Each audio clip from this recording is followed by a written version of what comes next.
up? Shut. Just got some music playing in the background right now. I actually can turn it on. That's perfect timing. Perfect timing, actually. Boo. Alright. Sweetness. Filmosophy. Would help if I turn the camera on. Yes, that would help, I guess. What's up, baby? Welcome to Filmosophy. I am Hey, totally not stalling for Wolf to get here. Yeah, because and I don't know where Fluff is. I don't know if they're joining us. They might. Maybe. Could find out.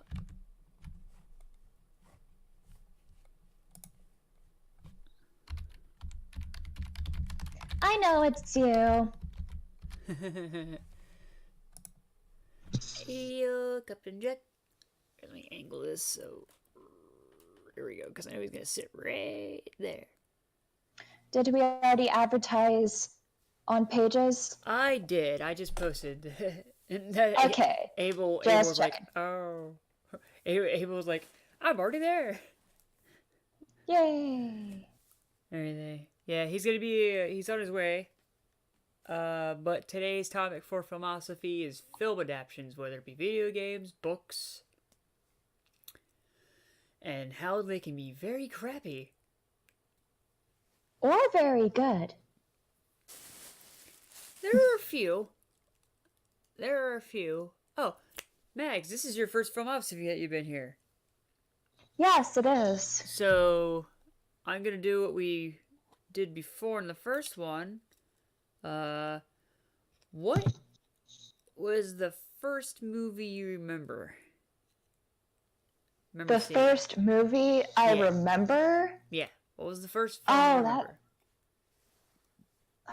That's a hard one. Because I watched... It was probably some classic Disney film. I think the very first movie I remember like fondly watching and actually sitting all the way through was probably Snow White. Snow White? Oh yeah, it was funny because we also asked everybody what was their first Disney film, and me and a bunch of other people it was Bambi. Mm-hmm. Bambi, Aladdin. It's probably Snow White. Probably Snow. Well, yeah. But we had most of the Disney classic films when I was a child, so... Same, yeah. My grandmother, my grandfather had a bar that he built in their basement, and there was like a fireplace and everything, and in the back room, you just open the door and it's just a library of old movies, and it was like all Disney movies. They had Troll in Central Park, We're Back. Oh God, I'm so glad I never watched that one. What, Troll in Central Park? You never seen that? I never watched all the way through, but I'm glad I haven't. Given its reputation of how stupid it is. Oh, it wasn't stupid. It was a good movie. No, I don't believe that. Oh, and then I remember watching We're Back a lot too, all the time. I think Fluff watched that one. I didn't watch that one though. Oh my God, Abel. Abel. It is a good movie. I used to watch it all the time as a kid. The Secret of Nymph. Have you watched it recently? Me, no. Like as an adult? Little Nemo. No, I haven't it's been forever since I watched it, actually. Maybe you should go back and watch it as an adult. Your opinion would probably change. No, it wouldn't, because I watched it up into my teenage years, so I'm pretty aware. We actually have The Secret of Nymph lying around here somewhere in the apartment. The Secret of Nymph? I do like that movie. We have a lot of old movies here. I didn't watch The Secret of Nymph as a kid, but once I grew up, I was able to look it up and watch it on my own. I'm like, wow, this is an amazing movie. Mm-hmm. And of course, everybody's favorite movie. What was it called again? Ah, damn, now I can't remember it. Watership Down? Oh God, I did not watch that one, but I know its reputation. Oh god, that movie. That's supposed to be a kids movie. I don't think it was supposed to be a kids movie. It was just animated. There was another one And about dogs, stray dogs, and I can't remember that one. Oh, oh, I know what you're talking about. I which just was don't remember also the name. another very brutal and like fucked up movie. Um, Abel, Watership Down was a movie about rabbits. It was an And animated movie about they rabbits, but it was graphic. very, very dark and graphic. I don't think it was actually supposed to be a kids movie. It's just people showed it to their kids because they're like, "Oh, it's animated. It has Well, rabbits. to It'll be be cute." fair, a lot of kids movies back then were really dark and edgy. Yeah, Like really dark. Secret The Nymph Black wasn't. Cauldron. Yeah, the Black Cauldron was one. Secret Nymph was pretty dark. Um, Rockadoodle used to give me Rockadoodle was weird. Rockadoodle gave me no nightmares because of the fucking owl. Tweedledee. Tweedledee. Itty bitty tweedledee. Yeah, I thought the movie was dumb. Huh? I thought Rockadoodle was dumb. It was weird. It was Chicken Elvis, so. What was its name again? Chanticleer? That was weird. I can't remember. Still got the cassette for Black Cauldron, yeah. A lot of Disney movies were really dark back then. Like Lion King and... Oh, I know some of them were so dark that my family didn't own them or really let me watch them until I was a lot older. One of the main contenders was it Hunchback of Notre Dame? Yeah, no, that had some pretty risque moments. I mean, did have an entire song dedicated to a man fighting his own lust. I want to bang the gypsy, but I can't have her, so I'm going to burn down all of Paris. Yay! Oh, I hear. Oh, there he is. Yeah. He's made it. He's here. I made good time. Off! Yes, very good time. I bring good tidings. Me and Button Masher Mags were discussing. I asked her the first question from the first movie. Obviously, your first movie, your first Disney movie. Oh yeah. Pretty much the same. It was Snow White. Yeah, it's always Disney's always in there. Then we started talking about like Trolls in Central Park and We're Back and a lot about and like dark supposed kid movies like Watership Down and. Oh God. You know Netflix redid that? Yeah, I haven't seen it yet. Yeah, I but, heard about that. Dear God, why? I am 90% sure that Twitch clip that we keep seeing gives it sound is from it. Which one? Oh, the arrow hitting. Ah! Yeah, the Yeah. I would not be surprised. For I don't know the Twitch user, but there was a there's a girl on Twitch that there was a video of Russell? that's Abel. Oh, hey. He did change his name.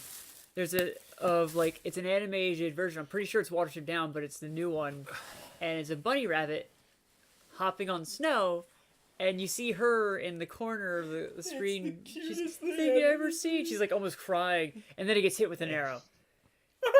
Like immediately after, and she's like, and just loses it. But yeah, today's topic is film adaptations, right? Film adaptations, yes. Film adaptations, whether it be video games, books. Oh no, that was The Last of Us. Oh, was it The Last of Us? From Okay. The Last of Us? Okay, Last of Us. All right. Well, now I know, but it wouldn't surprise me if it was Watership Down. Yeah, no. If there are bunnies left alive, I saw a bunny on my way in. That's like almost fortuitous. Oh, and thank you. Yes. Oh, yeah, two of them. Yes. These bottles seem bigger than before. Those Holy are big bottles. Jeebus. Yes. Okay. I don't skimp on my friends. God damn it. But What are the perks of being part of Unlockable Contents fandom? You're right. Good soda. Good soda. Big bottles. Not sponsored. That could be. I mean, we have Red Border. We have Red. Get on it, Mountain Dew. Actually, Mountain Dew's owned by Pepsi. Get on it, Pepsi. Let's go. Like Jacksepticeye's on like a binge when it comes to Coke products. I almost like. I find that hilarious because he might just get it instead of Matt Pat, Right? and that would be hilarious. That would be funny. That like this leads to like the great internet falling out between Diet Pepsi. between like creators. Gonna create a faction war between Jacksepticeye and Matt Pat. So how are we gonna start this off? We gonna start with, like, the good, the bad, and the ugly kind of thing? Yes. Luckily, that's a movie that has not been redone.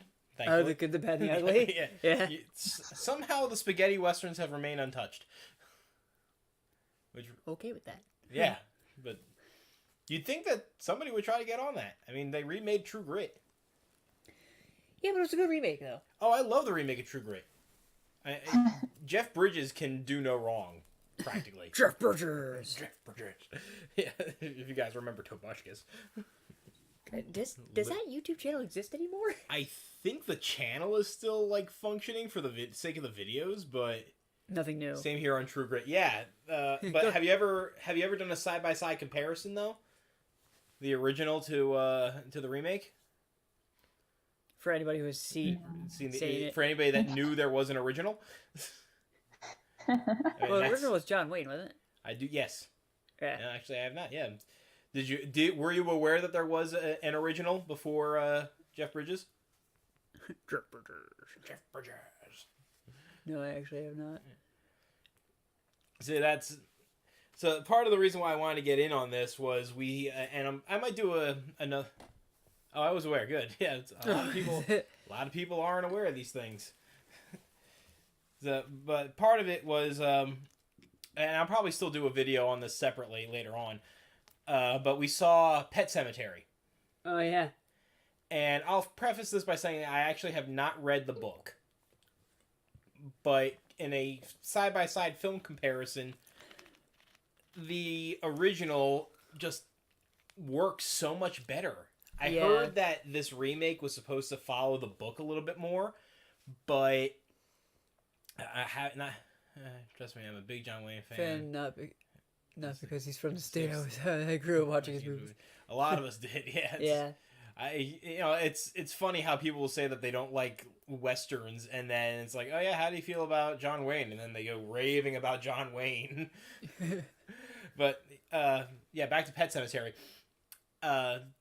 It just this new one just fell flat to me. I mean, you said you like. I didn't dislike it, but it fell flat, especially in comparison to the original. And I was really trying hard to keep it on its own, because if you pay attention to the trailers, it tells you right off the bat that it's doing its own thing because it kills the girl and not the little boy. And it shows you that in the trailers. That's not a spoiler. Well, there. So, which is weird because it is the same producer for it, right? Or was it somebody else that just decided to do a Stephen King remake? I'm not sure about that. I need to look. Because the new It wasn't too bad. No, the new It, I fell in love with that movie. And again, it's a mastery of trailer making. When I was in school, I studied filmmaking, and I wanted to be a trailer editor in particular, because I love watching movie trailers, because that's the big sell. That's the one that gets everybody hooked in. And a good trailer can make a bad movie seem amazing. And the trailers for the remake of It looked so scary. And then I saw the movie, and I was laughing in the theater, but I was still loving it. I really enjoyed the new It. I liked it a lot more than the original. Hi, Georgie. Well, my supervisor actually told me that just the other day he got his daughter, who's only like a 7th grader, to watch the new It. And she loved it. She's how to get your kids scared of clowns early. Right. Well, I mean, I don't know about anybody else. You can tell me. We talked about this before, but I forget how old you said you were. We were around the same age. I saw the first time I saw It, I was like 12 years old, It was back when ABC Family actually showed like legitimate scary movies around Halloween. Yeah. It wasn't just 24 hours of Hocus Pocus. And I saw this movie, and I remember seeing this ridiculous clown, and I was like, what is this? This seems like it's a bad horror movie, and it looked hilarious, and I was laughing through it. And my mother came in the living room while I was watching it, and she freaked out. She's like, why are you watching this? I'm like, I don't even know what it is. It's like, that's what it is. I'm like, what is it? It was like an Abbott and Costello bit. I didn't saw it because A, I don't like clowns, and B, seeing a scary ass clown is not for me. Well, see, my brother was the one that was always afraid of clowns, and it was that movie that caused that. And also there was another movie where a kid got strangled by this like clown doll under his bed. Poltergeist. Poltergeist, yeah. Was another one that didn't help him. The clown in Poltergeist creeped me out more than Pennywise did when I was younger. That's the thing. Okay, here's something really ironic for me is with on that topic is I kind of have this, fear of scary clowns and all that, and it originated with the clown doll and Poltergeist. Yeah. But my only exception to that fear has always been Pennywise, because I never found him scary. Right. Fucking retarded. And it was the same thing for me with dolls, because I am scared of like dolls usually, except for like rag dolls. Mm-hmm. But my exception was always Chucky. Yeah, well, that's the thing. There's always that. There's always the exception, like porcelain dolls. Yeah, I can't stand porcelain dolls. Rainer, hey, what's up, Rainer? Yeah, porcelain dolls creep me out. I hate those old fashioned face the baby face dolls. They're so creepy. Dead stare. Yeah, but yeah, Chucky was always hilarious. Pennywise was always hilarious. Something falls apart in the translate, and now it's an extreme example, because when you compare the book to what they try to do with the movie, the Tim Curry movie, and especially with who plays Pennywise in the new one now? He's got a long I forgot his name. Swedish name. Look it up. With Tim Curry and PewDiePie as Pennywise, it's no? Okay. Skarsgård. There Bill you go. Skarsgård. Pretty sure he's Swedish. Anyway. The book is like almost you can't make like just a regular R-rated movie for that, because I mean there's so many terrible things that happen, and that's like the hate crimes alone. Like, you think that the what's his name, the bully kid, I'm blanking on his name. Oh, it'll come to me. Frack. Mags, help. Shit. I don't remember the bully's name. Okay, so for you, Wolf, and both movies are not directed by the same Tommy Wallace and Andres. Okay, thank you. Yeah. So, but you think the bully's bad by trying to Henry Bowers. That's it. Bowers. Yeah. Bowers. Right. Yeah. Right. You think he's bad trying to knife his name in Ben's stomach. It's and you think that's the extreme, but if you read the book, it's there's hate crimes on black people, on Jews, on gays. It's just rampant and bloody. Oh yeah, there's a whole bunch awful, of stuff in the book. all throughout the book. And then of course there's King had a trend with his books when it came to religious figures and. Well, King, if I understand, he's a very staunch atheist. But all of his old movies always had these it was kind of in your face, kind of Well, the worst one was Children of the Corn. Yeah, that was the most. Oh my god! And again, there's another adaptation. He tears religion to shreds in Children of the Corn, but the movie it just kind of it's just portrayed like a weird cult, and it's there's more layers to these things. Huh? Are they gonna remake that? Mm-hmm. I feel like that's the one that has the most adaptations out of it. There's so many. Yeah, wasn't there several Children of the Corn sequels? Yeah, there's 6. It's ridiculous. They just get worse and worse. It's like looking at Freddy and Jason. They didn't know when or how to stop. The same thing with Chucky. Chucky fell Well, apart I in its mean- own canon. Freddy's getting another one, but Yeah, Bill England. Robert England is supposed to come back. yes. But so yeah, back to Pet Sematary for my review. I'll do a review here. I might do another one on my owner with Jesse Test Run from Anime Test Run might want to join me for that because they didn't like the movie at all. They did not like it. But I like what it was trying to do. It definitely was trying to do different things. It was flipping. It was flipping subversion. But the movie just came off like a checklist. Like it was trying. It did come up with a checklist. Also, there was like no break or reprieve between the jump scares. It was nothing but jump scares. And if you've seen Ellie and I talk about movies before, especially me, you know how I feel about jump scares. It's awful, but it's literally like almost every other scene. Yeah. And like there's no break. Like you don't have time to recover before the next one happens. Yeah. To the point that it's like, what's going on? But I mean, the big problem with it though is that because it was trying to be a checklist movie, it didn't explain itself well. In the original, it explained the injured student and why the family was being haunted by the injured student. This one, he just kind of shows up. There's no good excuse. Now, the one thing that I'm going to disagree with people that I've seen talk about it online before, I like. Oh my God, I'm butchering names today. John Lithgow. John Lithgow playing Judd. That guy, the old guy. You just get the names today. I'm giving up. I'm just everybody's Bob from now on. Just Bob. Bob. Everybody's What about Bob? But yeah, John Lithgow as the old man. Yeah, people are saying that he wasn't portraying the character well, and I guess they were comparing it to the original. And when you've got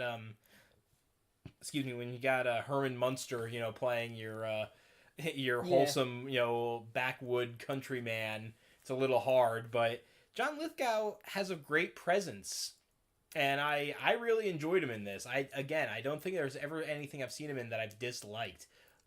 Lord Farquaad can do no wrong, for those who need an understanding of who John Lithgow is. Well, the little girl also did a really good job. She too. was phenomenal. The little girl? Scary, the little girl? Oh, God. I'm sorry. Stephen King and his television miniseries. I'm almost afraid to step on the Nostalgia Critic's toes because he's done just such a good job of tearing them apart. But I know. I know. But yeah, no, the little girl for Pet Sematary was fantastic. I mean, she was like on par with Linda Blair in The Exorcist, I think. She had a great presence about her. She had a great delivery. She had her face. She had this fucking She voice. had this amazing blank stare. It didn't feel like she didn't know what to do with her. Like it was void of emotion in all the right ways. She wasn't Kristen Stewart. She was. Hello, mommy. Oh, when he was brushing her hair, I mean that was like the way she turned and looked at him. Her voice, like what? I don't know. I actually don't know if that was her voice or not. I mean, they can do amazing things with dubbing, but she had this spectacular monotone. It's like there's a way to portray, to be an actor or actress, to portray your character with no emotion. There's a right and wrong way to do it. Yeah. And this little girl, I don't know what she had to be, no more than like 10, but she killed it. she did a very. Okay. What's up, yokai? Hey, okay. This so if you haven't seen Pet Sematary yet, my opinion of it, I'm going to give it a generous 6 out of 10 personally. If you want to see it in theaters, go right ahead. I mean, there are elements of it that look great on the big screen. This is one you could probably wait for, I think, though. If you're curious about Pet Sematary, you could probably wait to see it until it gets out of theaters. Yeah. So Wouldn't hurt. I mean, because it falls into a category. I'm entering spoiler territory if I say that. But something that we talked about in our last Filmosophy, something that that I don't like very much, a certain kind of storytelling decision, a plot element.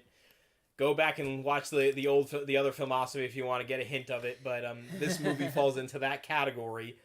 And while I found it a good attempt for what they were trying to do, it didn't help the movie at all. So, but we could go on and on just talking about Stephen King adaptations alone. But yeah, well, here's another one. Something that's been going on a lot recently. Is anime film adaptations, yes. live action adaptions, Yeah. and Netflix is the big Disney's remake binge of all the originals. Okay, I want everyone in the audience to say, like, get ready to type this. I'm being serious. I want you to repeat after me. Lion King is still animated. Well, yeah, It's still animated. It's completely animated. It's just CGI now. It's not live action. This is not a live action anime. Well, it's a remake. It's a remake, but it is not live action.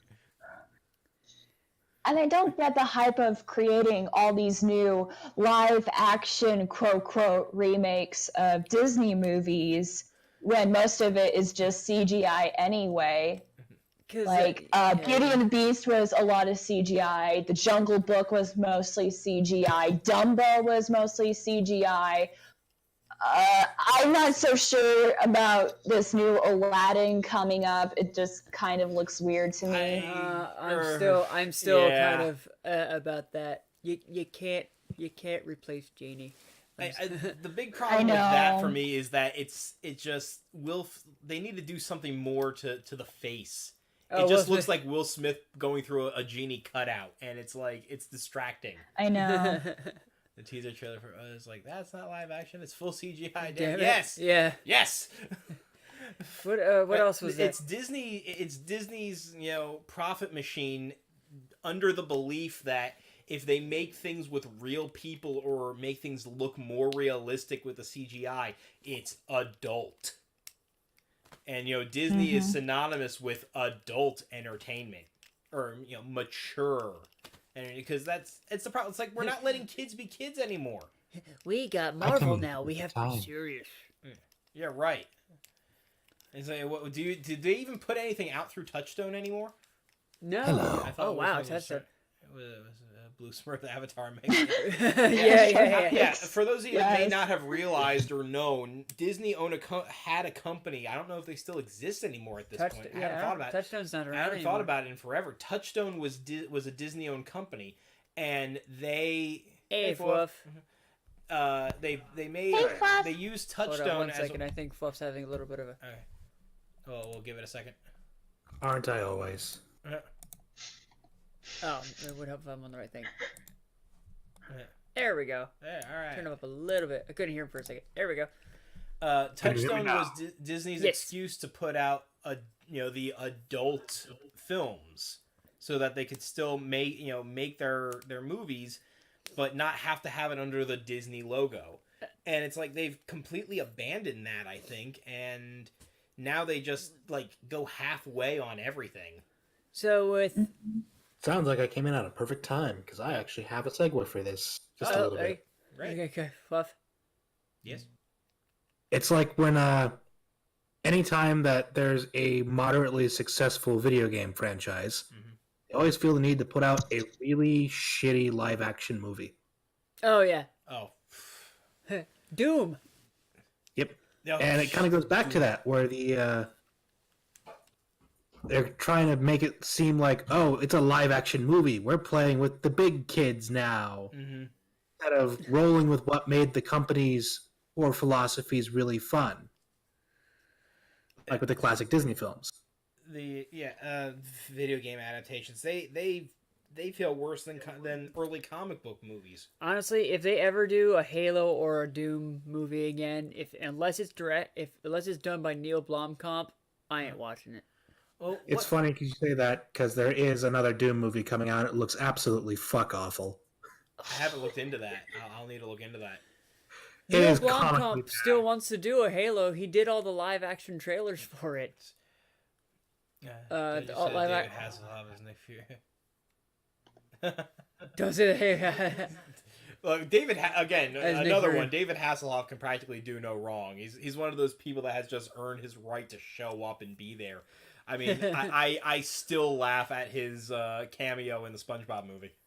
I'm David Hasselhoff. I'm David. Hooray! Hooray! There's you have him, Tim Curry, and Just like Dodgeball. Dodgeball, yeah, and What, actors that can just show up? yeah, long pauses. Christopher Walken. Christopher Walken. What's William Shatner. Shatner's another one. Shatner's another one. Samuel L. Jackson. You know you're a badass actor, or you're just a badass in general if you can fit the word "fucking" as your middle name. Oh yeah. So, Tim fucking Curry. Christopher fucking Walken, Samuel L. fucking Jackson. It works. It has a good flow to it. That's how you know you're a badass. Have you seen William Shatner in the movie Fanboys? Yes, I have. The movie film. Yeah. But what was he just about to go on? The adaptation. Yeah, I know. I don't know anything about the new Doom. I'll have to look that but up. do you remember years ago when we were in college? We were hanging out at my mom's place, and I picked up I didn't realize how short it was, but it was a special live action mini 10-minute long mini promo movie for Assassin's Creed. It was only 10 minutes long. Yeah, I do remember that. That 10 minutes was so much better than the full movie they made for Assassin's Creed. It's astounding. Well, yeah, because the 10-minute one was like a side story for not Altair, for Ezio. Ezio. And then the movie completely it was it's a whole different thing. But there's also, I had it sitting around here too for my VHS. It was a The Crow. But it was a college film where a bunch of college students redid the movie, and it's actually really good. I saw that a long time ago too. Yeah, that 10-minute adaptation. It was a special release with one of the video games, and then I found a DVD copy at Walmart in the $5. Yeah, we've got it. All right, so film adaptations. We'll go around here. Yeah. Best, worst. Best and worst. Okay. For you, anyway. For me. All right. Trying to think of the best, because I already have my worst.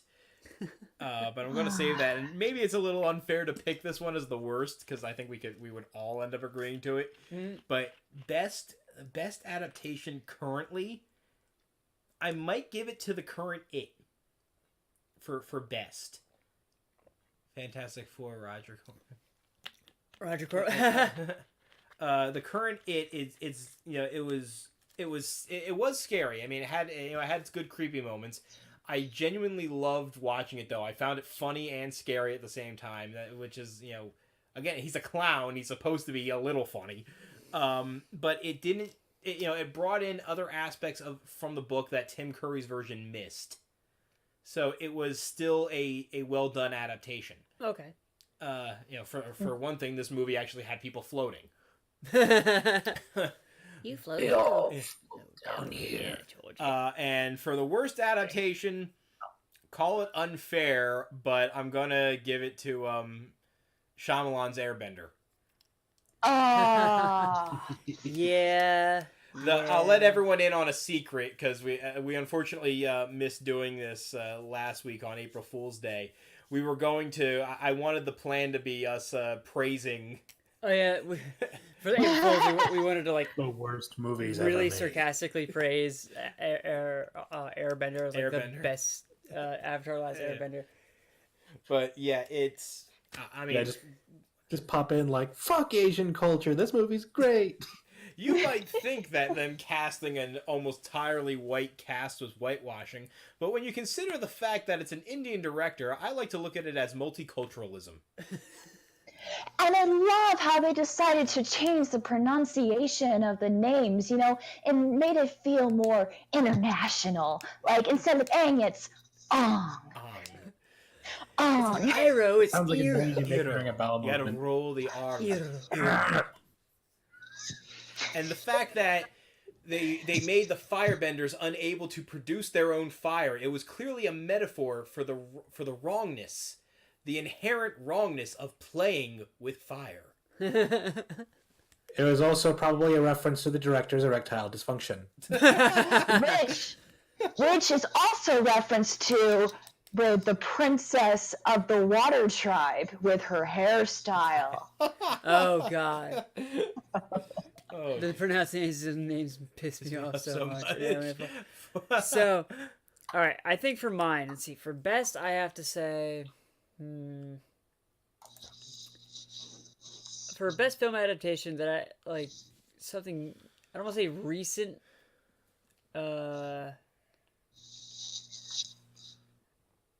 Jungle Book wasn't too bad. At least in my, I mean, I'm still kind of wrapping my mind around Christopher Walken seeing. that was a gift we didn't know we needed. Yeah. That, Oh, I'm Christopher Walken. I'm a big fucking monkey. What do you want? I want to be like you. For worst, for my worst personally, Death Note. We could make a whole separate topic on Netflix adaptations alone. I did 2 review comments on the Netflix Death Note, and my favorite part, you go watch one of the I think my year in review. If you watch my year in review, I steal the clip of it. His scream when he first sees Ryuk is the highlight of the movie. It is so funny. Also, just go look that up alone. It is so funny. Also, William fucking Dafoe as Ryuk was a good idea. That was the best part of the movie. I'm going to pull it up now. Actually. That was a great casting for otherwise bad movie. Yeah. Yeah, Willem Dafoe as either Ryuk or the Joker is automatically good. I really when somebody actually painted his face. Heresy! All right, Mags, what about you? Oh shit. I'm trying to think of answers that haven't already been said, and also movies I've actually seen. Okay. Like all the way through. For my favorites, what comes to mind is probably the Harry Potter adaptations. I think they did really well given the time frame that they had. Yeah. First Dumbledore is best Dumbledore. Yes, first Dumbledore obviously is best. I also,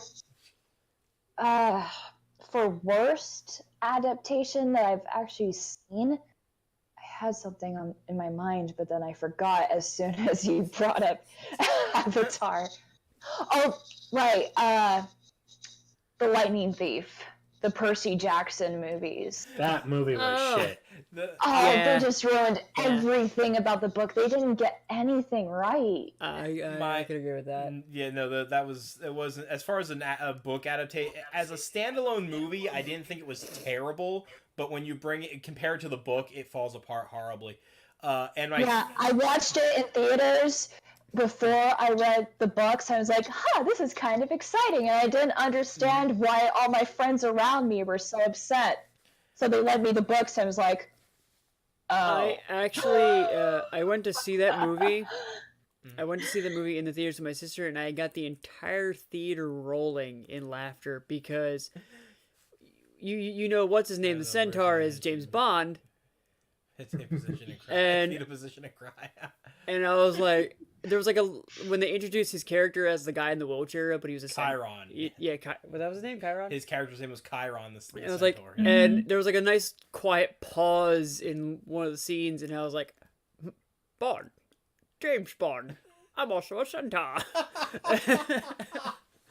And like I said it loudly enough that like a lot of people in the theater could hear it. And everybody started laughing. Don't get me started on the fawn casting, okay, Fluff? Because they got it completely wrong. Grover is supposed to be ginger. Wait, I was going to call him Schroeder. I was like, no, that's not right. Schrodinger's fawn. I exist and not exist. I can walk and not walk at the same time. Yeah. It is Schrodinger. Pull the JK Rowling on him. Well, But Because in his human form, he has to use... he has the crutches, yeah. Which I mean, that's kind of a clever way to cover up your legs. Slow cuts. Oh, you wouldn't want to see these legs. They're all sorts of messed up. Oh no, whoa Nelly.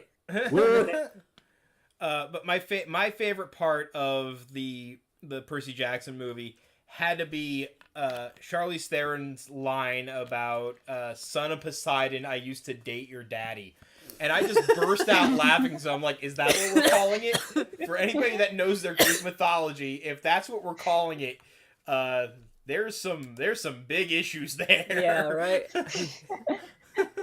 There's a link at the last Harry Potter movie at the movies. Nice. Somebody's a little out of place there, but good for you. Yes. There it goes. There's the Came slogan. to have a good time. Right. Oh, there you go. Yeah. There you go. What? This is more TV adaptations. Zelda. Some of the cartoons weren't bad. Excuse me, Okay, princess. That's a bad example. But I love perfectly that bad. depiction of Link actually because he's both so stupid and just I don't know. There's just something really funny about that depiction for some reason. but the fair thing about that depiction, they may have hurt Link, but they made Zelda good. Right. Because that's the thing. People don't give Zelda enough credit. You know, she's just another captured princess. It's like Zelda's actually kind of a badass. Let's be fair. Yeah, if you look at her history in the series of games, she actually does some pretty badass things in a lot of them. Yeah. Especially Breath of the Wild, Ocarina of Time. Yeah. Yeah. Well, before we go on for too long a tangent, Fluff, your turn. Alrighty.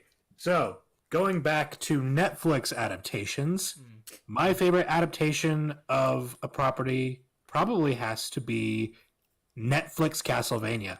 Yes. Oh yes. Oh yes, I It is love the that. best I'm mad I didn't think of that. thing And ever. I'm glad you said that, Fluff, because I know the writer. Yep. Because we were talking about Netflix adaptations earlier with Netflix Death Note being so astoundingly shit, and I love just how not shit this was. I'm glad you brought it back up It because was- I pulled up the Scream just for after we're finished like going over the stuff. I just want to play the Scream. But it's so fucking good. Like the writing is just outstanding, and the animation is just. And I love the characters. I'm Trevor fucking Bill. I've never lost a fight to man up. It's oh shit. and we were talking about this earlier, me and Ellie, that you know it was an interesting choice that they went with Simon and Trevor instead of Simon. Yeah. Well, because I think it's supposed to be like down the line. Yeah. Because in Lord of Shadows 2, I believe you in Lord of Shadows, I think you play as Simon. I can't remember. I only ever had Castlevania Classic, so. But Alucard is part of that, and it's supposed to Yeah. be like it's like further in the timeline, which is why they have him because he's like the last. Right, but yeah, it was a good way to get like people that are like the hardcore gamers will definitely know it. The medium core gamers, like people like more on my level, like they can appreciate Castlevania. But for anybody that's new or not quite in the know, it's something unique enough to make people curious and look into it deeper. Because enough people might be aware of Simon Belmont, but not other Belmonts. Right. So yeah, I think they were going off of each game and they went very first Castlevania. Yeah. Kind of. Yeah. Yeah, I had a Game Boy I version I of, like it so the much classic. because it's nice. It's gruesome and gritty, and it's one of my favorite writers who I know through my sister because she hangs out with the guy, Warren Ellis. For those who don't know Warren Ellis, he also did the writing for the episode of Justice League called Darkheart. He's also the comic book writer and director for the movie Red, Retired and Extremely Dangerous, with Bruce Willis and all of them. Really awesome guy, really cool, has a very crude sense of humor, as shown in Castlevania with like some of the writing jokes that they do. Please leave my testicles alone. I think one of my There's a whole section here on penis enlargement. there's a whole section here in pieces. Yeah, a la carte. And they're the one scene where she leaves him alone. She's like, "Don't kill each other." He's like, "We're not children." And as soon as they walk away, Eat shit and die. Yes, fuck you. ew. And then they just laugh at each other. I was like, that's like me and that's like us and Cody's relationship right there. Like when they All of us in college were. that's kind of how we were. Yeah. Eat shit and die. That's piss her off. Yes, fuck you. Now, Really quick, you know what's I've got- really easy about my worst pick? Oh yeah. Oh, please, yeah, sorry. Specify which one. Because there's never going to be a good Doom movie. I can just say, I don't like the Doom movie, and for years to come, it will be relevant. It's sad. Because like, if you pull up the trailer for the new one, it's like, okay. I'll need to do that. I'll need seems to like look it's this up. missing I'm gonna have something. to. I can pull it up in a minute. Actually, please, yeah. I'll pull it up, see what it looks like. But there are a few things that can live up to just how badly they butchered the simplest plot in all of video games. They literally took the game that is just demons show up on Mars, and there were no demons. It's a metaphor. They gave them, rather than being demons, they were mutants with extra David chromosomes. Bautista is going to be in the Think about that for just a second. Dune, huh? Dune or Doom. Doom. Doom, D-O-O-M. Yokai. But Yokai brought up that a new Dune remake. I had heard that they were going to be doing something new with Dune, but who is he supposed to be? Dave Bautista? The main I'm blanking on his name. I'm having a Esposito? horrible night with names. The spice. He controls the spice. Controls the rhythm. Walk without rhythm, you won't attract the word. God, I forgot about that line. Get back in your containment suit. No, I'm out. I'm free. All right, I've got the screen There's pulled actually up. someone riding the sandworm with Oh, assless yeah. chaps. Here's the This is still not scream working. from the Netflix adaptation of Death Note where Light meets. Ryuk Ryuk. for the first time, where he first sees him in his I'll classroom. pick it up. You don't need to put it too close. but- Okay. It's beautiful.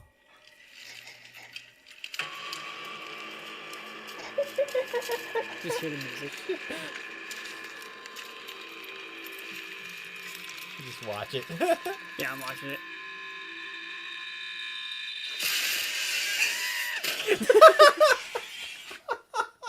I don't know if you guys could hear that, but like, oh god, is it? That was on par with like Eddie meeting Venom. That's good. Right. Oh man. Now, what was something I was about to? Venom. That's actually an interesting topic going into Venom because Yeah. they made that movie. Bless you. Excuse me. Question mark? Excuse me. 'Cause they made that movie almost as if it exists separately from the Spider-Man universe, which I found like an interesting way to look at it, and I found that made it more enjoyable for me. Yeah. It wasn't a bad call. No, I really enjoyed the Venom movie. Actually, again, I did a review of it. The only problem I had with it was that the final fight scene, the big climactic fight scene, I don't know if it was the way they decided to do the camera with like motion blur, or if it was the way the effects were, or it was the lighting, but it was just hard to see. Oh yeah. But it was. other than that, and that's kind of a big issue, for a movie. You kind of want to see your movie, but other than that, I loved every minute of it. And if you want to see an equally good but slightly more sad version of Venom, just watch a movie called Upgrade. Oh right. Yeah. Yeah. That movie. That was like one of the ones you said like kind of skimmed over your radar. Yeah, somehow I missed that. I'm so glad you found it, because... Yeah, I literally found it through trailers on YouTube ads, and I was like, I checked it out. Yeah, it's a nice little thing, similar premise, shared body kind of thing, but it's like an AI host body thing, yeah. But I give credit to any actor that can do action scenes and make themselves look disconnected from the action, like they don't know how it's happening. It's like, what are you doing? yeah. Oh God! Oh God! I'm so sorry. Stay down, man. Just stay down. Like, He's got a knife. there's only like so many actors that can do that well, and like that means I'm literally putting this guy in a similar circle to Jackie Chan. So Yeah, that yeah. says something. Yeah. I know what I'm doing, but I don't know what I'm doing. Yeah. But Gonna kill you. I'm gonna punch you. Yeah, we're talking about now. This is on my What time? somewhat watch. This is on my somewhat watch. What do you mean somewhat? watch? somewhat like plan to maybe. Oh, okay. Yeah. Yeah. Well, bump it up to your top 10 then. At least, 'cause It's actually a really good, yeah, pretty good very movie. enjoyable movie. And then, all right. So you're going to try pulling up this new Doom trailer. Oh yeah, let me do I'm that. curious Give me a about this. second here. And while we're talking about new trailers and adaptations and everything, I've been seeing trailers for the new movie, Hellboy, and I'm Yeah, loving I do it. want to see that. I am loving these new trailers. I know there's a lot of people that my fiance included No. that are like only Ron Perlman will ever be Hellboy, but if you're a fan of Stranger Things, Hopper looks like he's going to do a really good job here. I am putting some good stock into this, and while Ellie's doing a thing, I kind of can't see I want to see the new Hellboy. We're going to lose track of the chat a little bit while we're getting this picture-in-picture set up, so bear with us. Ooh, picture in picture. All right, I don't know. But, I don't know about Fluff Mags. I don't know if you have an opinion on it, but the new Hellboy I think looks fantastic. I don't have an opinion because I never really cared about Hellboy. You've got an epic echo going on right now. Woo! I noticed. Start laying down some epic opinions. It'll have some weight. Yeah, I still got. So Lutz is still being really stupid with the. Needs to reconfigure the browser source to activate. Yeah, I don't know what to do about that. I really need. I want to see the new Hellboy movie too, and its tier set is. Hold on. Yeah, well, I'll read that in a moment. We will get to this in a moment. Actually, I know exactly what's going on here. Ah. So, with the new Hellboy movie, people are always like, oh, why didn't they just continue the old series? Why didn't they just let Guillermo del Toro and all of them do it again? Here's the thing. Ron Perlman and Guillermo del Toro don't want to do it anymore. Yeah. No. Yeah. They both want to move on to other projects. Someone else do this, please. I don't think it's gonna. I'm kind of like closing out here. I can scoot. So it's good. Not because they don't like playing Hellboy or using the Hellboy universe. It's because they're really, really fucking busy. Okay, Doom. And for those of you that may not realize or or appreciate these kinds of things, I'll let you know. Ron Perlman may be known for playing these That's big 2005. tough guy characters, but he's a Shakespearean trained actor. Okay, here it is. He Doom is- Annihilation. He's about as top shelf as you can get. I'm assuming that's what it is. Are you ready to see some Sci-Fi Channel level shit? I'm sorry? Yeah. Are you ready to see some Sci-Fi Channel level shit? Oh please! Oh, this should be very entertaining then. Why is it? We're talking movie of the week level quality. Oh, it's gloriously bad. Because there's two kind of sci-fi movies. There's like the like big premiere build-up movie, and then there's the movie of the week. Here we go. Oh boy. Okay, for some reason it's not capturing on the All right. thing here. Hold on, let me see if I can fix. Window capture. Why you do? For one thing, it's not keep saving the settings. So Doom and I wonder if they're going to try and tie it into the other one, All right, cancel. because it's got We're gonna have to- it's let's not do just this. Doom. It's got its own special subtitle. Right. So, Hold on, I'm fixing it. I'm fixing it. I'm just looking at the screenshots and giggling again. going into another one for book to movie There we go. adaptations, This'll work. one that really upset me. Woo. Usually I'm not. I'll admit it. I'm not that big a reader. I mean, I enjoy reading books, but it's just yeah, I'm very picky when it comes to the books that I read, and it's just I can't usually get too into. All right, those watching the into stream, is it showing now? That I have to read a book. Yes. Yeah, it's showing. I listen to audiobooks. I prefer that. One of the ones adaptations that hurt me horribly was the Cirque du Freak movie. All right, here we go. They made a movie out of that? Yes, they did. Yes, we'll go they back. did We'll get into that after we watch this trailer. Yeah, all right, let's see this. Okay, 37 seconds. Yeah, it's not long. Okay, so it's only a teaser. Okay. At least. Man received a distress signal moments before the base went offline. Sure, don't die. Move up.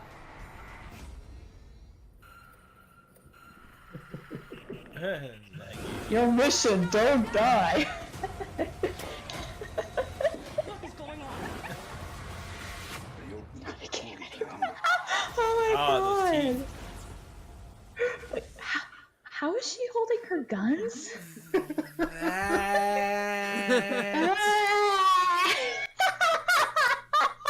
Die! Die! Die! Oh my god.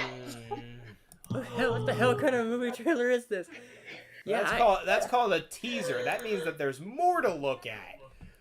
Oh, probably. I'm not even gonna bother. No. that is. They can stop right there. They don't have to make any more. Did Uwe Boll work on that? Like, Oh god, I wouldn't be surprised. that's in his wheelhouse to work on a video game adaptation. Let's see. Giglio. Tony Giglio. Oh God.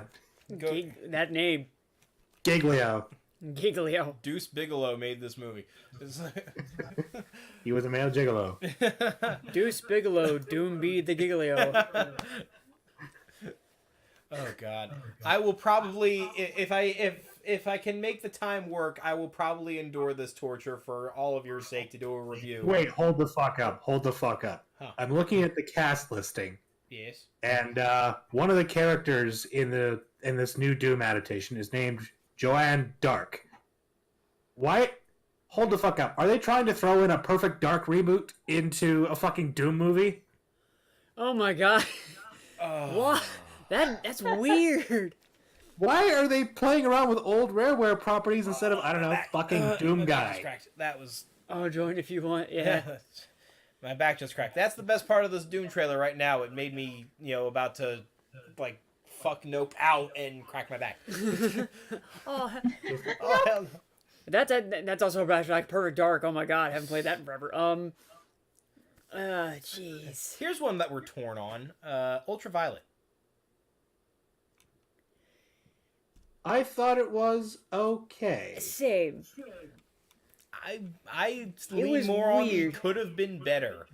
Yes. Well, and that's on that same like respect. I don't even say that it was okay. I just say it could have been better. On that same respect, Aeon Flux. Yeah. Yeah, I'm with you on that. Yeah. I mean, I kind of like the movie compared to the animated series that they did on MTV. Yeah. It was it- decent, but we'll say it could have been better. Yeah. Yeah, it could have been better. It wasn't too bad. No. Now, backtracking for Mags' sake, yes, Cirque du Freak. They made a movie out of that. Yeah, And they did. It hurt me in ways. Like, Because I remember reading some of that. I love that series. I still love Is that that Will series. I Ferrell? couldn't read it fast enough. My library got mad at me because I was reading the books almost as fast as I was checking them out.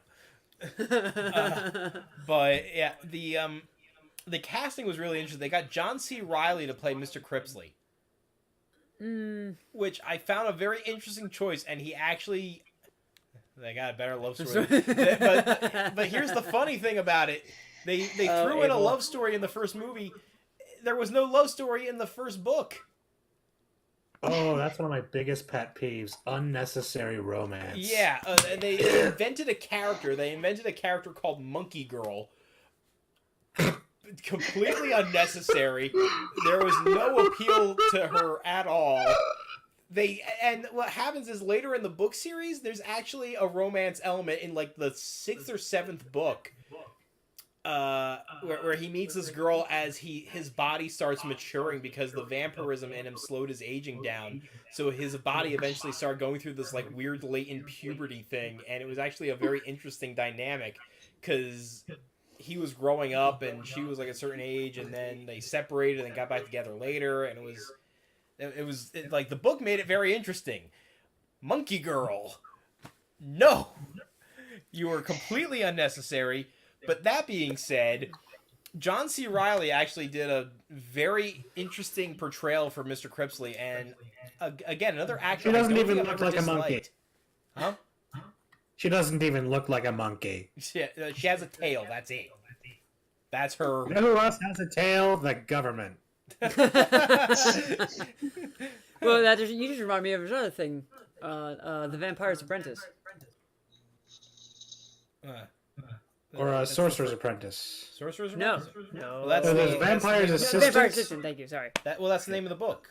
Cirque du Freak. The first book is Vampire's The Assistant. Vampire's Assistant. And that's on Netflix now. It should be, yeah. If you want to see something that'll just make you go, ugh, watch. Because John C. Reilly is entertaining enough, and then there's other side characters. I think I think he's Orlando Jones. I think is the actor's name. He plays one of the freaks in it, and the side characters are well done. Like they're entertaining enough.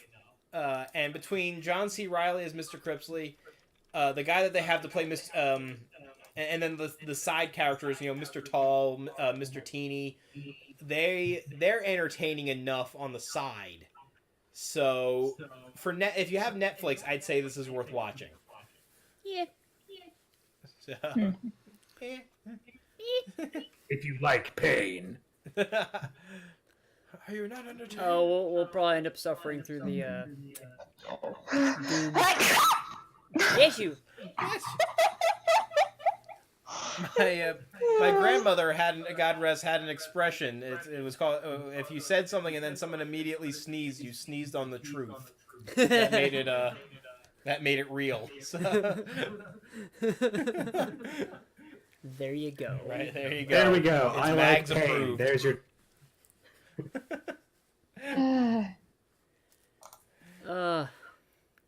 So, continuing the conversation going, I think we always look at the big movie, the big book stories that you get turned into movies, or the big video games, and we realize that these are the adaptations.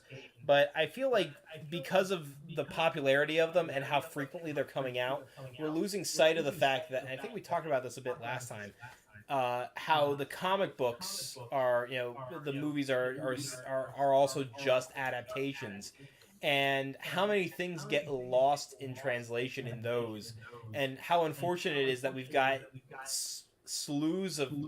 Slews. Can you pluralize slew? Is slews a word? So tons of people. You got tons of people that are now taking these movies as canon, and it's like it feels like nobody people are getting really into these comic book movies, but nobody's going back to double check the source material. Right. Yeah, like I was just watching Doctor Strange today at work with my supervisor, and I was explaining to him how essentially Dormammu in that movie was the same evil entity that sent the Silver Surfer to Earth in the Fantastic Four. Galactus, yeah. They basically merged Galactus and Dormammu into the same character. And it's like nobody really got into that. But here was another thing with that movie. Something I pointed out. If you remember, before Doctor Strange gets in his car accident, he's talking to his assistant Billy. He's rattling off the different patients that he can talk to. The first one he lists, he says, "I've got I've got a pilot that suffered a crash and had lower body damage." What happened to Rudy in Civil War? For those of you that remember.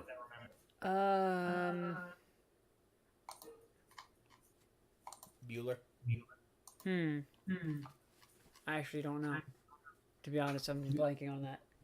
I forget who that is. Black Iron Man. Okay. There we go. Anybody remember what happened to his character in Civil War? I don't know. I didn't watch. Oh, well, I do. Yeah. Yeah. He got shot down and he got his spine injured. Yeah, right. right. Spine injury. The first patient that Billy suggests to Doctor Strange was a pilot that suffered an accident and had spinal injury. Oh, yeah. See, I always thought that was a play on the joke from one of the previous Iron Mans where what's-his-name was trying to remake the suits and the guy, like, twists and breaks his back. Right.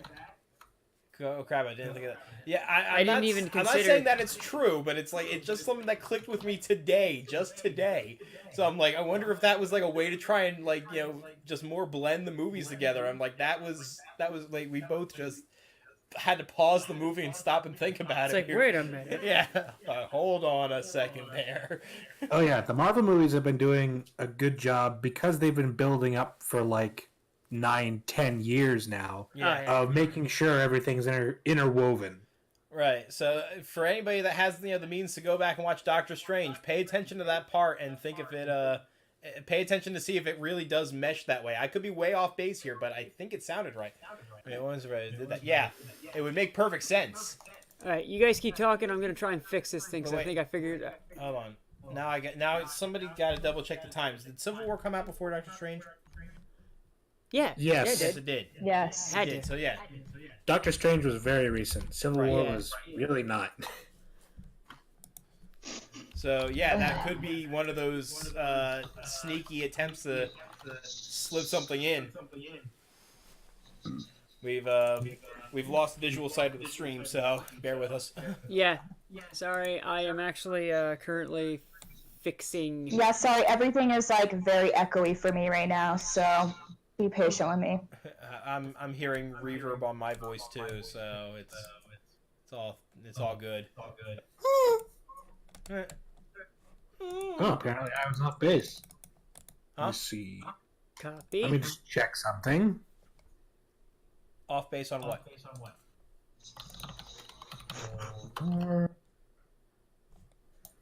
Yeah. Oh, I was wrong. They're actually released like 6 months apart.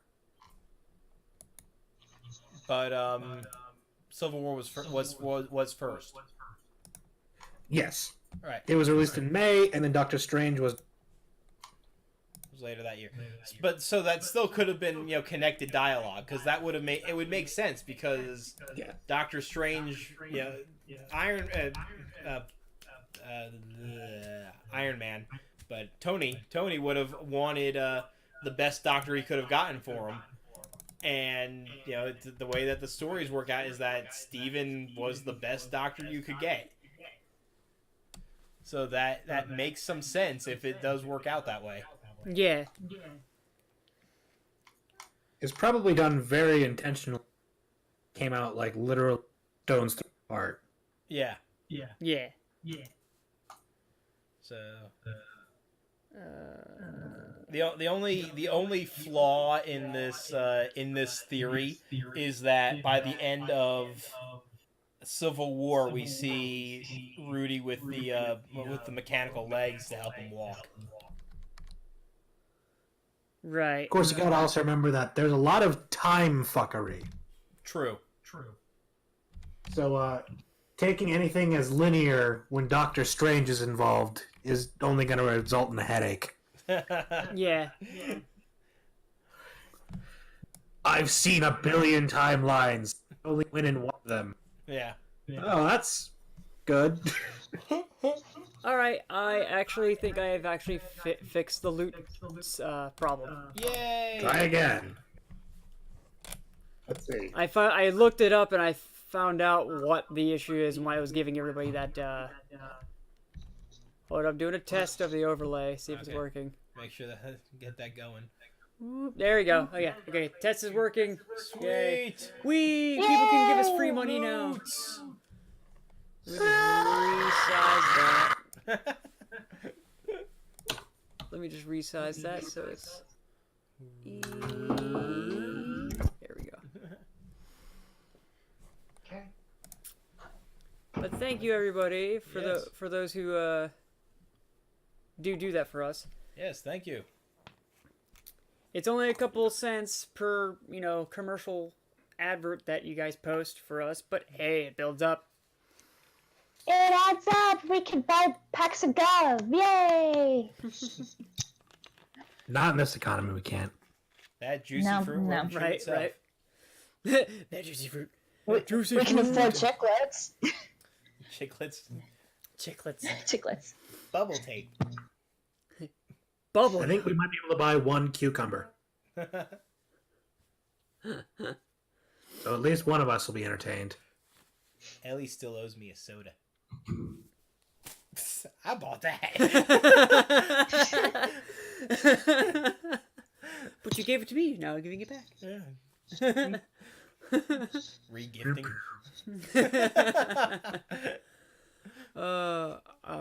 Not gonna lie, I kind of lost my train of thought. I'm trying to fix that. I mean, I know we were talking about like Adaptation. the adaptation in Iron Man and the Iron Man. But just- Here's the question: What did I don't know who saw it, and I know me and Mags were kind of talking about this before. The Full Metal Alchemist, Netflix adaptation.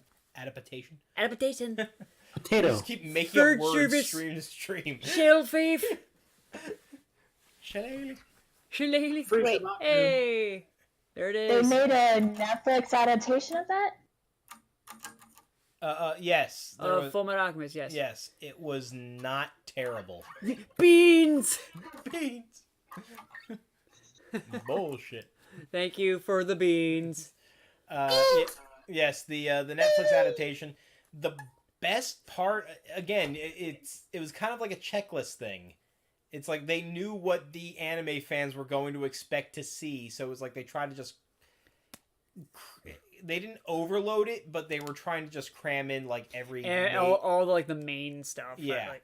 Like, It didn't feel overloaded. It didn't feel like anything was necessarily rushed to, but it was definitely like, it was suffering from, movie-itis of we only have so much runtime. yeah, because they literally ran through the entire series, like Yeah. from the beginning to the very end, where like the clone things from Brotherhood started attacking. Yeah. Which was like the very end. And The- experience beans. I mean, the homunculi were probably the best part of the movie. Oh yeah. Well, they were the best part of the series too. So Yeah. Except for they. except for Colonel Mustang, Yeah. just boom, boom, boom. Boom. I was kind of hoping that they did a little more like fighting with Bradley, Mm-hmm. which I don't think they really showed it. They didn't really show him too much. No. But I mean, like, everyone's definitely a big point of the movie was getting to what's his name? Evil Father. Oh.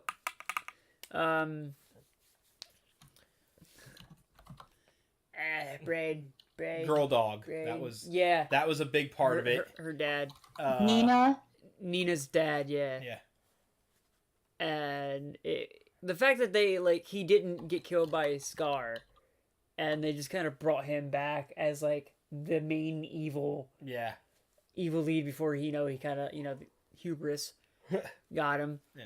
And then Tucker, Shao Tucker. Thank you. Shao Thank you. Tucker, that's his name. Again, like, the big point of this movie was the special effects, which were very good. Oh yeah, surprisingly. I hesitate to make a comparison, but I mean, it was Airbender. It was still better storytelling. It was just kind of meh story because it was checkpoint storytelling. It's like, we gotta hit all Checklist the storytelling. fans. It was checklist We got all the storytelling fan favorite with stuff. really good effects. Edward. But again, if you have Netflix and you love Full Metal, I'd see it. Oh yeah. One that we haven't gotten around to, though, they did a Bleach adaptation. I still haven't seen it yet. Oh, that's kind of the same thing, except for instead of rushing the entire movie, like the entire series, they actually broke it up into a season. So they literally literally broke up the movie from when he first gets his powers to when Ruki gets pulled back for her execution, and they stopped it there. With the implication that they're going to make more, or maybe. Okay, But cliffhanger. The one and- half, you off. the good two parts of this. he killed the the anglerfish looking thing Right.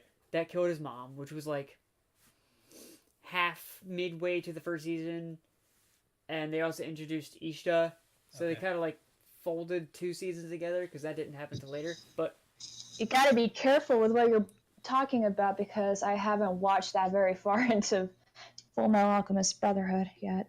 We're talking Bleach now. Bleach. Oh, right. I am not paying attention anymore, am I? But you should finish Brotherhood. Yes. But yeah, I mean, even right there, that's a whole like topic of adaptation right there, because you've got Full Metal Alchemist, and then you got Brotherhood, and which one is the more faithful to the manga? that was Brotherhood. Yes, Brotherhood was more faithful to the manga, but you've got 2 versions of adaptation right there. I like Brotherhood Brotherhood Hellsing. better than Hellsing Ultimate. Yeah, Hellsing Ultimate followed the manga more, which again I do like Ultimate better than the other series. And Sailor Moon Crystal. Have not watched that yet, no, so I haven't gotten to that. Crystal is so much better in my opinion than the original Sailor Moon. It's hard to be worse. I haven't watched Sailor Moon since the original Sailor Moon. So Yeah, I mean, I can remember because Sailor Moon was on right before Dragon Ball Z, so you had to sit through it before you got to Dragon Ball Z. It wasn't until later in life that I can admit that I enjoyed it too. what about Hellsing Ultimate Abridged? Am I moe enough for you? What was my opinion of Hellsing Ultimate Abridged? It didn't work. It did not work. But it did. It did. Oh no, it was amazing. It was amazing. Don't get me I wrong. don't give a shit. I don't give a fuck. I don't give a shit. What made the Abridged series good, like really good, is they didn't really change too much. A lot of the jokes that they did played off like things that actually happened. Hey, I got another one. Yeah. Who did this? Oh, hey, mine might be actually The coming American out. remake is not live action. Thank you, Abel, for that advert. Say it with me now. That was a good Lutz. Wait, that was good. that's not like- fair. That was mine. Oh, that was yours. Oh, That was mine. Oh, that was yours. I didn't Thank know. you, I thought it was Abel's because Abel like typed. Abel typed it out, and yeah. Yokai both like typed that out when we. that's funny. Nice. Yeah. And I like how both are didn't the do same anything. advert. They're both the same advert for the 1500 gaming laptop, which might look into that actually. Abel, yeah, I didn't do anything. Sorry. Way to take that credit, Abe. I didn't do anything. But It's your fault, Abel. but yeah, back to the Bleach thing. They kind of stopped it right there, which is only like a up couple all of the episodes credit, like Right. into the first season. So I guess they are gonna be that fluff. Okay. Now, one that I haven't gotten around to watching yet, but I've heard was actually a really well done adaptation. Was they've already done like a couple of these, a small handful of live action Rurouni Kenshin. Those weren't too bad. Actually. I haven't seen them yet though. There is one on Netflix. Is there? Yes. But is it? you like, see, that sounds like it would be good solely because Rurouni Kenshin is just guy hits things with sword and then doesn't hit things with sword, so it works. It's not like trying to do but big budget. The like, one that's currently weird. on Netflix is the movie that follows where he's fighting the very last guy at the end of the series. So that's a late movie then. Yeah, they do kind of a bit of a flashback thing throughout it. Okay. But As long there as there are like a one or 2 or 3 as well. Excuse me. And I think they're all same thing because I think that it's all the same actors. I would love to see. But all now of I'm it. reminded of a Freak on Titan. Yeah, I was going to get into that. I saw 1.5 of it because they made it in 2 parts. I saw the first one and I went halfway through the second one. It's so fucking weird. It's no. Also, Titan babies. The live action Attack on Titan No. completely deviates from both the manga and the anime. Like it just got its own. They have like APC armored cars, like technology. Yeah. Only the military is allowed to have technology. Technology's forbidden. Why is it so hard to understand that Attack on Titan takes place in a pseudo Germany? There's that too. But why? Just why? And again, it's the reverse of whitewashed. It's kind of like other way around Yeah. because it's a bunch of Asian actors playing people with German names. Yeah. And seeing a blonde Asian guy Pig. play playing Trying to play Armin. Armin is hilarious. Oh god, it was so bad.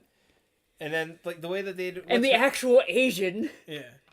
in the series doesn't look Asian enough. And then they failed at trying to get what's her name, the crazy general person. Oh, the glasses girl. Glasses, the glasses yeah. girl. She's a little wacky Yeah, but in a bad way. they dropped the ball on her character in this live action adaptation. The only decent thing about this movie was the Titan mouths. Oh yeah, They put all the their Titans are still energy in- freaky. They spent so much money on trying to make the Titans look somewhat decent, and then they're like, okay, just get some college students to make the rest of the movie. And then and then like I mentioned before, they went one step further and had Titan babies. Like little Titan babies with the creepy smiles, and they're like, "Nyeh," making like the baby giggle noises, and like, no. I actually tried to. This was the horribly awkward thing that happened to me. Was I actually convinced my mother to watch the first movie with me, just because I was like, this guy, like I made it through like the first like maybe 15-20 minutes of it, and I'm like, this is awful. This is just awful. I'm going to expose other people to this. And my mother is, I'm not going to get too deep into that, but she can appreciate some like fantasy sci-fi stuff, and you know the idea of like, you know, people defending themselves against attacking giants is one that I could try to sell her on. So I got her to sit through the part of the movie with me, and then somewhere near the middle they had this really awkward, like they didn't go full on with it, but it was practically a sex scene out of nowhere between Aaron and somebody else, and it was like, what is this and why? This didn't happen. It didn't need to happen. There's no reason for it. Who is your daddy and what does he do? Just I get like Anime America, a great channel. If you haven't heard of them, go on YouTube, subscribe. They're really cool. Robin did a review of this movie, and she says it all.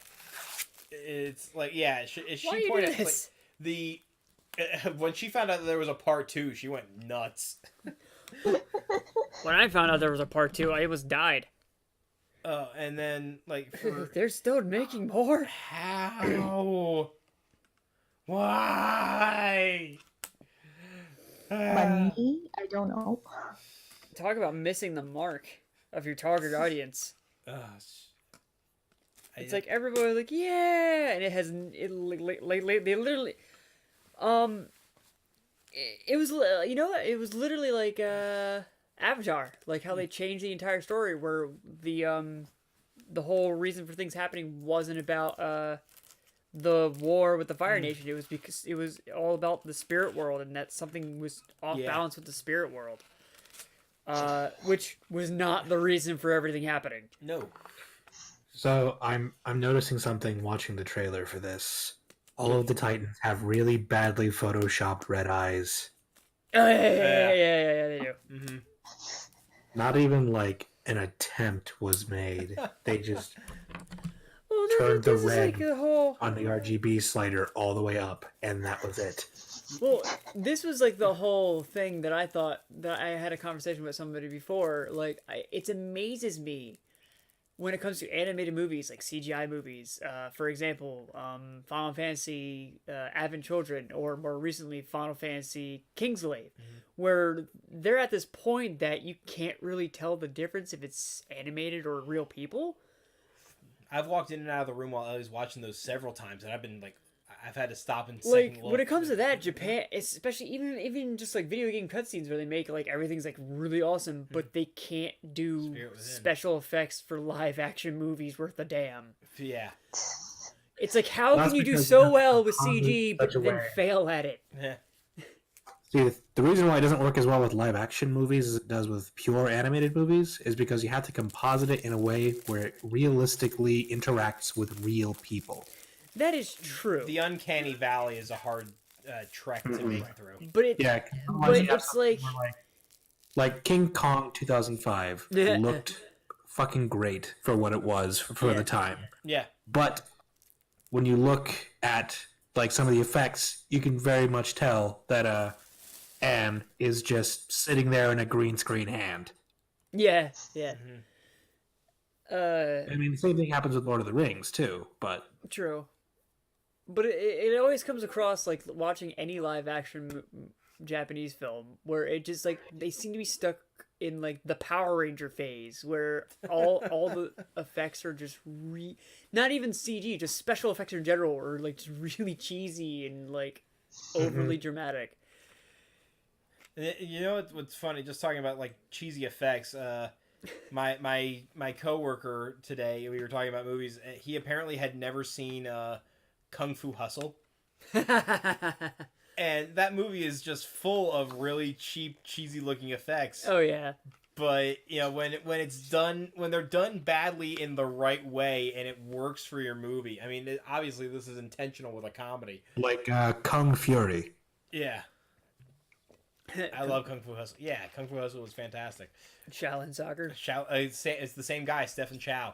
He, these really terrible looking effects, but It worked in the context of it. it Though. works in the context of it, and that's part of it. You got to be able to look at something within the context of it, and appreciate it for what it was at the time. And like Wolf said, that 2005 King Kong looked amazing at the time, so you have to be able to try to appreciate it through a 2005 lens. That's fair. I mean, And there's still pieces where you look back at it and say, huh, this still looks really nice. Like the fur texture and the scale textures are still really fucking good. Mhm. And like Kong's expressions, those are nice. Yeah.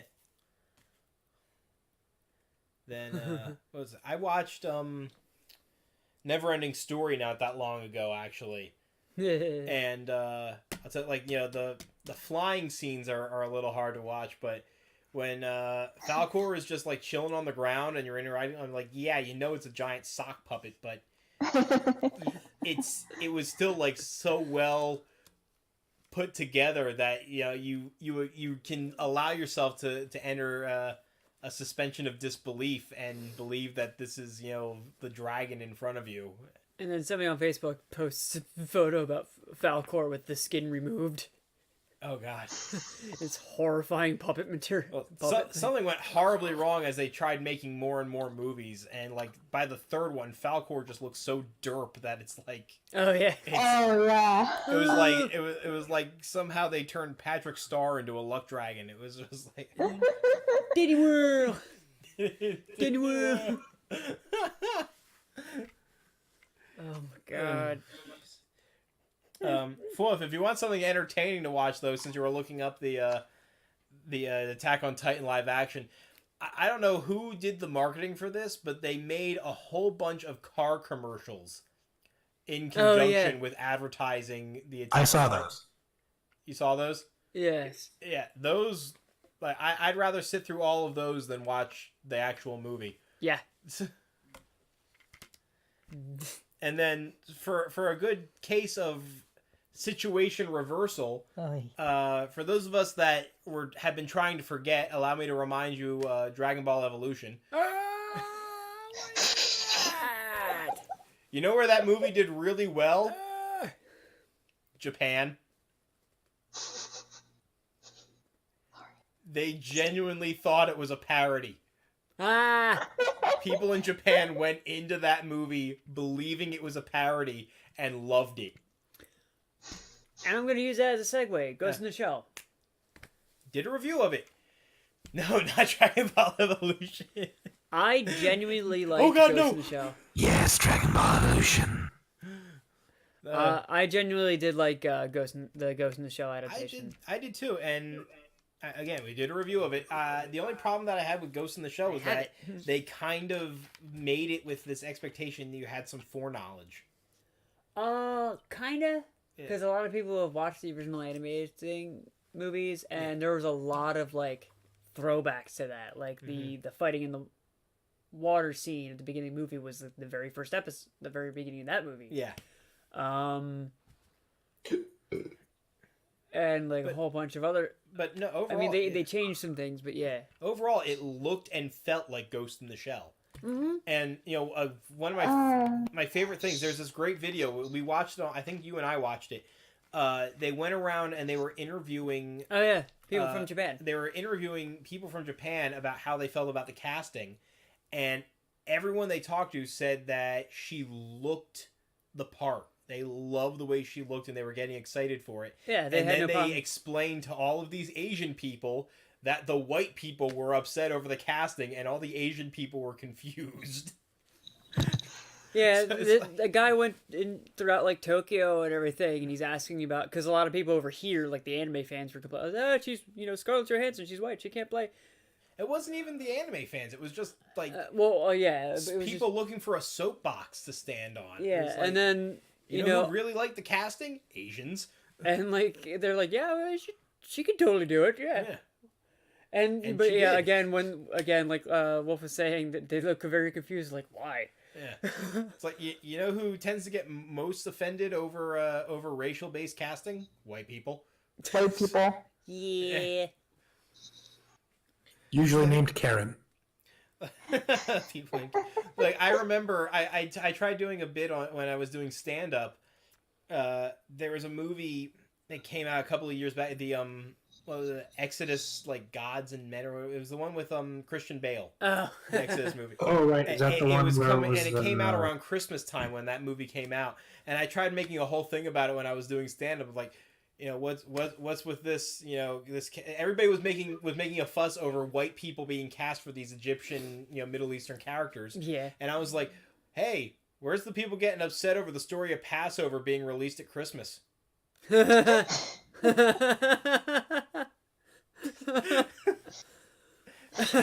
Let's be fair. You know, why can't we get a Jewish actor for Moses? Right. It's like my point being, it's like focus on the things to really get upset over. Right. So, It's like, I know it. I'm a pasty-faced peckerwood. I'm Whitey, and I'm sorry. To quote Christopher Titus there. yeah, and I mean, yeah, there is something to say about the fact that, like, you know, put some thought into your casting. You know, it was a shame that they whitewashed Airbender the way they did. There really is no good reason for why they couldn't get maybe some more ethnic-based casting for Middle Eastern-based stories. But, you know, if an actor is good for a part, you know, try them out. You know, Scarlett Johansson was fantastic for Ghost in the Shell. Oh, yeah. So, you know, pay attention to how the communities that are being represented feel about it before you decide to start soapboxing. Mm-hmm. Trust me, I know a thing or two about whitewashing. I am very whitewashed. It's like, yeah, difference I will here. say I don't really have much of an interest in the live action Ghost in the Shell because, not my thing. You don't like cyberpunk?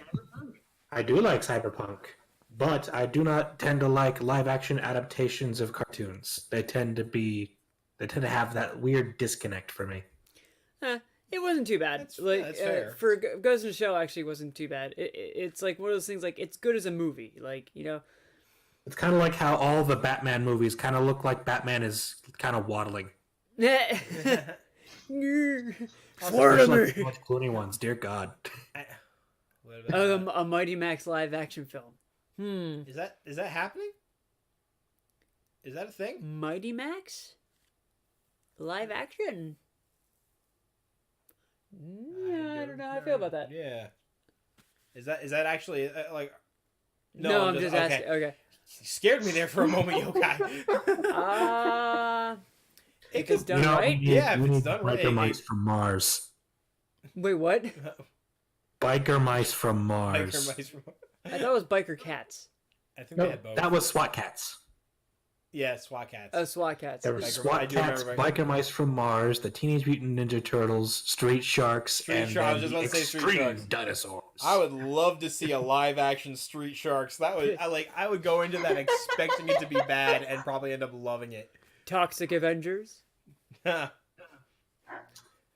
has anybody heard anything lately about what they're supposed to be doing with gargoyles? They keep yeah. they keep throwing that around. I mean, on the subject of the Toxic Avenger, they are making something. See, You cut out. cut out a bit there. new Toxic Avenger. Cowboys of Moo Mesa. Oh wow.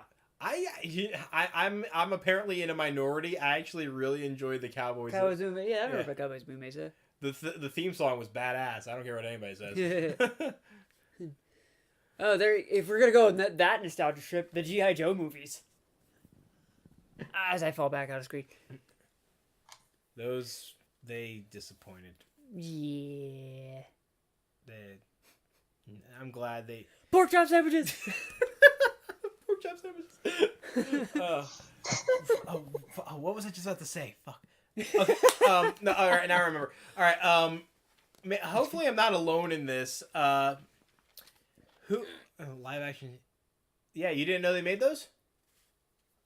Yeah. They have two. They have one live action GI Joe movie, and then they have a sequel to that movie. It has nothing to do with the rest of GI Joe. It has The Rock in it. Yeah.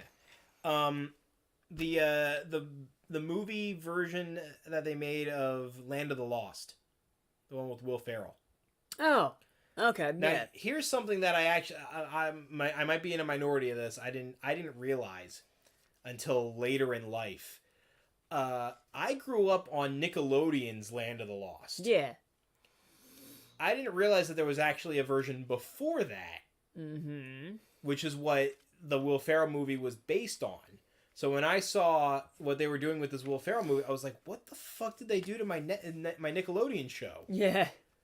And Man. for anybody that knew about the other Land of the Lost or liked it, I mean, it it's a fun concept. But yeah, the Nickelodeon Land of the Lost was so much more fleshed out. It was so much better. Mm. And like I will say, nobody talked about it. It talks about it. Yeah. Well, I will say that the movie version of Land of the Lost with Will Ferrell has inarguably the greatest scene in cinematic history, oh. where Will Ferrell rides a tyrannosaur into battle while Megadeth plays in the background. Oh yeah. Yes. Flintstones down its tail. Yes, there are certain That is moments that objectively the best scene in any movie ever made. Yeah. Yeah. That I remember that. That's like that. That's like when they're playing when worlds collide in the background of the scene. Was it Little Nicky? yeah, and apparently I'm in a minority here, but I actually really like Little Nicky. But regardless of how you feel about the movie overall, the scene where Adrian, the one he steals the throne and he sits down and he gets the horns and he starts rising hell up through the earth and they're playing When Worlds Collide. That's like, it just sounds so badass. It looks so good. That moment alone is a great moment in the movie. And of course, the part where Hitler gets a pineapple up his ass. That's always good. Oh yes. You're schnarius. Games first. It was beautiful. But I mean, you have Rodney Dangerfield as Lucifer. Yeah. I mean, that's about that. That's You can't take beautiful the seat cast. from me. Even in hell, I can't get respect. And then at the end of the movie, they had Ozzy come in and bite someone's head off. Yes, Oh, yeah. one of the greatest It was cameos glorious. That made the whole movie worth it. ever. Yeah, it's like I'll somebody's press the gotta bell kill for- me. Yeah, kill him with this.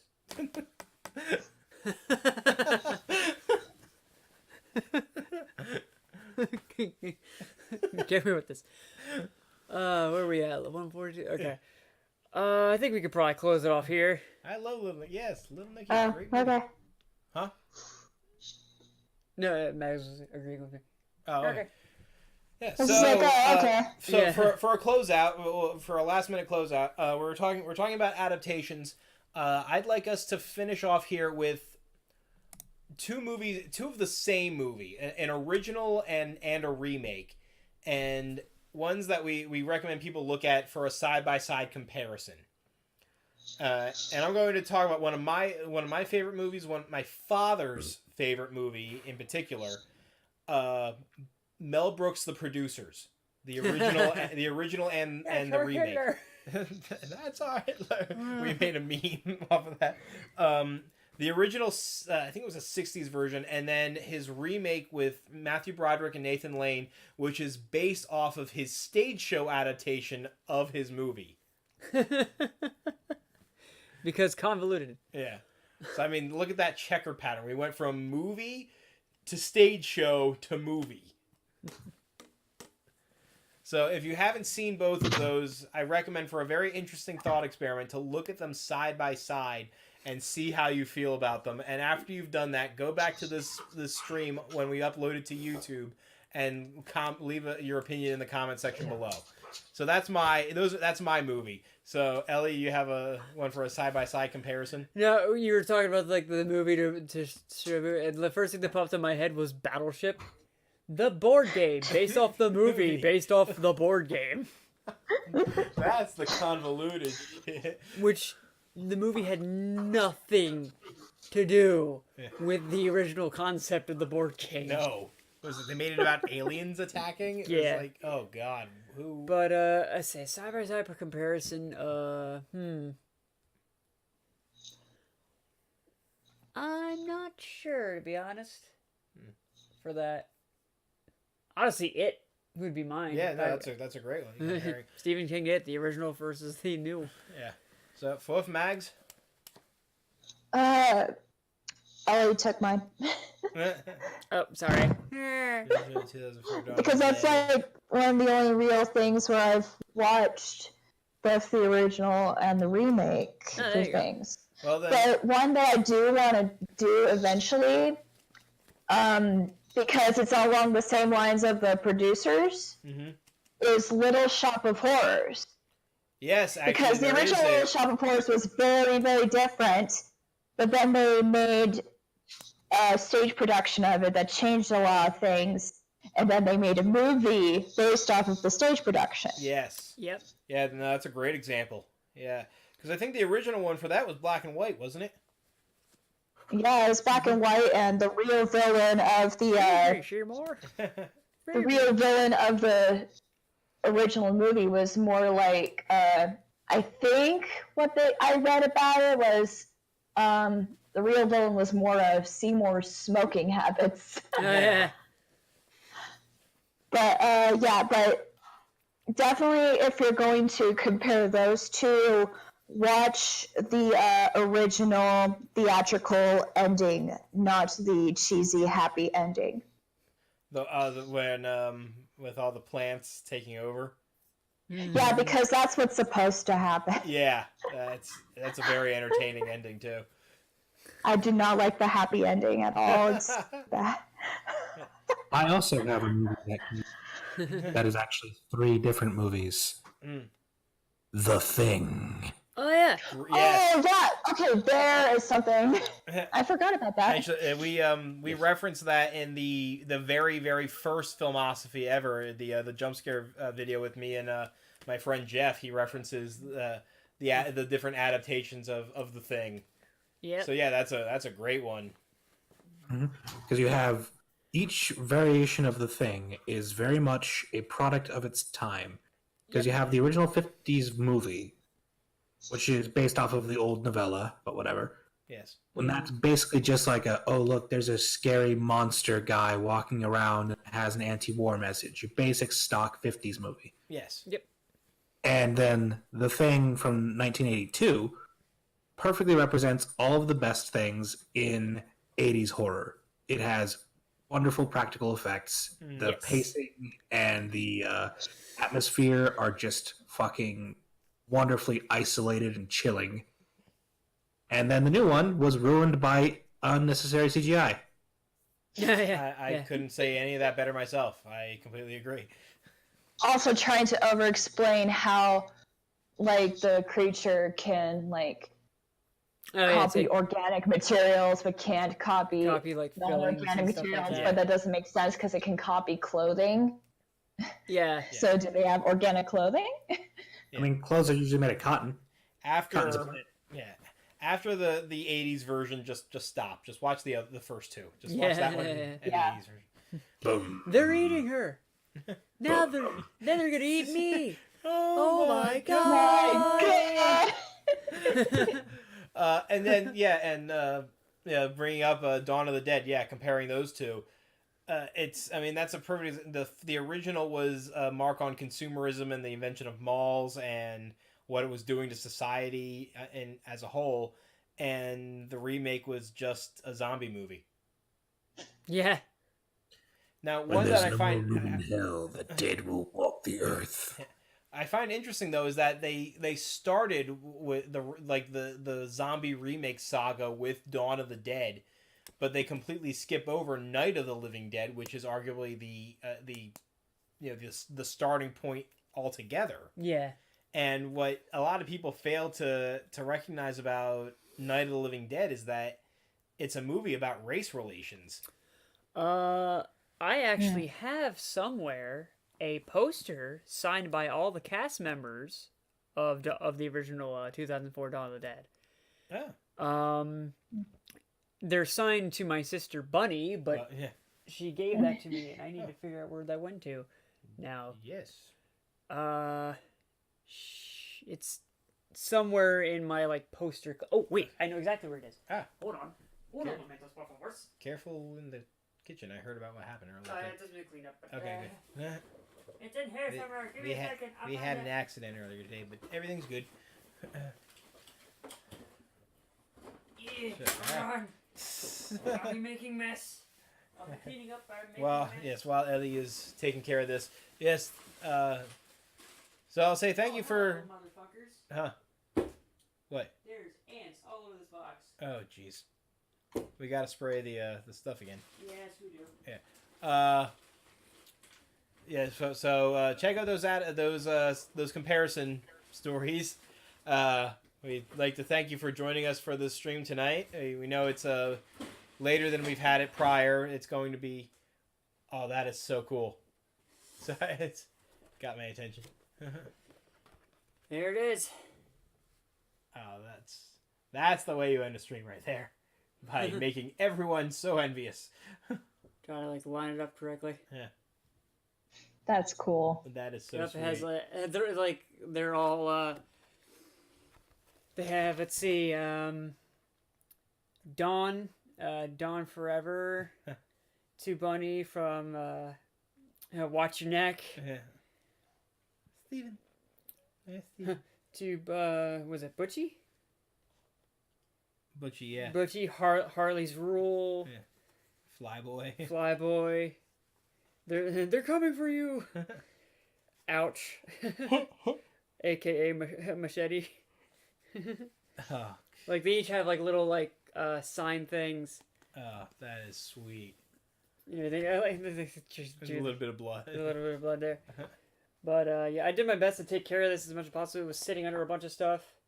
There's a tiny crease in there, but overall that is still very well kept. And yeah, I would get that framed as soon as possible. Oh yeah, I'm definitely gonna have that framed. Yeah. At some point.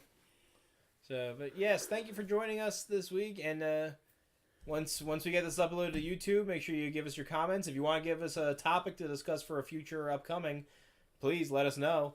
We will always be happy to discuss anything and everything movie related. And going forward, Ellie and I are going to be at Thy Geekdom Con in May, and we are going to have a panel on Friday doing just this. We're going to do a live Filmosophy. So share around, tell your friends, see us at Thy Geekdom, and until next Monday. Also, roll credits. Appropriate time for credits. Yokai, we will be at your panels as well. Oh yes, Yokai, we will see you for sure. And have a good night. Yeah.